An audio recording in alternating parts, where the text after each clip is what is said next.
હાલો હાલો ફોજ મારવા મળી. અરે ફોજ નથી મારવાનો, ગેસ સાફ કરવાનો છે. અરે આજ તો રૂમ ગંદી ગંદી થઈ ગઈ છે. પછી જા બેને નવરાવી ધોવડાવીને રેડી કર્યા. પછી એને બાલ મંદિરે મૂકવા જવાના હતા. જો પછી ટાટા બાય બાય કરી દીધા અને હાલતા થઈ ગયા બાલ મંદિરે. પછી આપણે રેડી થઈ ગયા. અરે એને બાલ મંદિરે પૂગી ગયા ને જો બધા છોકરા કેવા હરખા લાઈનમાં બેસી ગયા.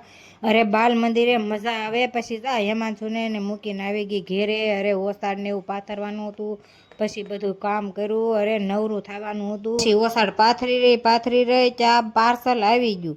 અરે આ છોકરા હાટું પાર્ટી મંગાવી હતી. પછી જોઈ આવી ગઈ અને જોવામાં કેટલી વાર લાગી ગઈ. પછી ખોલવાની હતી. અરે તૂટતું નતું. પછી લઈ લીધું સાકુ. અરે પછી થઈ ગયું રેડી. અરે હાવ ખોલી નાખ્યું. અરે એમનેમ ન થાય, સાકા વગર ન હાલે. પછી જા આપણે મળ્યા જોવા પાર્ટી. અરે મસ્તની હતી. મને તો પાર્ટી બહુ ગમી. પછી છે ને લખવા મળી. અરે પ્યારી નિવ્યાંશી. પછી નાનપણ યાદ આવી ગયું. પછી હેમાંશુ છે ને બાલ મંદિરેથી આવ્યો તો મને એમ કહે છે તે હું મંગાવ્યું. પછી મેં એમ કીધું આંખું બંધ કર, હું તારી હાટું સરપ્રાઈઝ લાવી. પછી એ તો જોઈને ખુશ થઈ ગયો. અરે નિવ્યાંશી ખુશ થઈ ગઈ ને હેમાંશુ તો બહુ રાજી થઈ ગયો. જોવા મળ્યો. વાવ મમ્મી મને તો બહુ ગમ્યું. અરે એને નહીં મને ગમ્યું. જો તમને પાર્ટી ગમી હોય તો વિડીયોને લાઈક કરજો, શેર કરજો, સબસ્ક્રાઈબ કરવાનું ભૂલતા નહીં. જય માતાજી, ટાટા બાય બાય.